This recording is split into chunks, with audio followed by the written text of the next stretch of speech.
এই যে ପରିସ୍ଥିତି এই যে ଖଣ୍ଡା ଖଣ୍ଡା ଦେଖି ଯେମିତି କଲେଣି ଘରୁ ବାହାରିବାକୁ ଆଉ ରଖିଲେ ସିଏ। ଖବର ଶୁଣୁ ଶୁଣୁ ଦୌଡ଼ି ଆସିଲା पुलिस आ एपटे एभली सीसीटीवी जांच करा जायछि।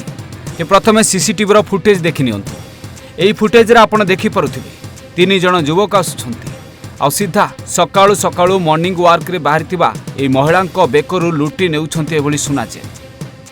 तो खाली एतिक नुहे धारुआ अस्त्र देखाउछंती जीवन मारिदेवी कही गलारू झांपी नेउछंती एभली सुनाचे। से जोरे मोर माने पार्टी मु सेते जोरे पार्टी करछि ता भीतर मो चेन छिंडेइले। सकाळु सकाळु मॉर्निंग वॉक करुथिले सावधान होई जांतु। एबे आपण देखि परुथिबा प्रश्न भी आसुथिबो मनरे केते सुरक्षित साधारण लोके आज। हां आज्ञा टिके भलरे देखि नियंतु ए दृश्य को। सकाळु सकाळु मॉर्निंग वॉक करुथुवा बेले महिलांक चेन लुटी नेइछंती दुर्बृत्त। कटक सदर थाना अंचल बालिकुदा जगन्नाथ कॉलोनी रे जने महिला को मारणास्त्र देखाई सुना चेन लुटी नेउछंती जार स्पष्ट दृश्य ए विजुअल रे आपण देखि परुथिबे जाकी सीसीटीवी रे कैद होईछि।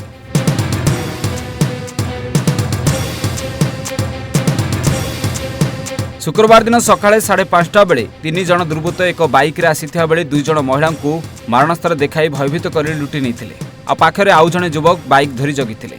सेथिरे बसी 3 जण चली गले। आ एपटे महिला चित्कार कले सिना हेले किछि काहाकू फरक पड़ी नथिला कारण यह थिला भोर सकाळ दृश्य। एबे नै महिला जनक सदर थाना रे एतला देइछंती। महिला जनक हेउछंती जगन्नाथ कॉलोनी रो अंजुलता बेहेरा। प्रतिदिन सकाळे अंजुलता निज घर निकट रे मॉर्निंग वॉक करबा को जानती आ से घर पाखरे ठिया होइथिबा बेले लुटेरा माने एभली लूट करि नेइथिले। घटना पर अंचल रे भयर वातावरण सृष्टि हेबा सह सदर थाना पुलिस घटनास्थल रे पहुंची छानभिन आरंभ करथिला।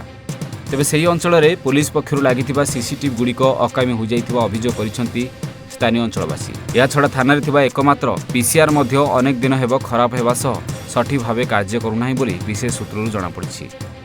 ते पुलिस पेट्रोलिंग को आहुरी कड़ाकड़ी करने को दाबी करिसंती लूट्र शिकार होइथिबा महिला जनक। मो ना अंजुलता बेहेरा घर जगन्नाथ कॉलोनी। मु सबुदिन सकाळु मॉर्निंग वॉक जाए। मु मॉर्निंग वॉक 5टा रु जाए।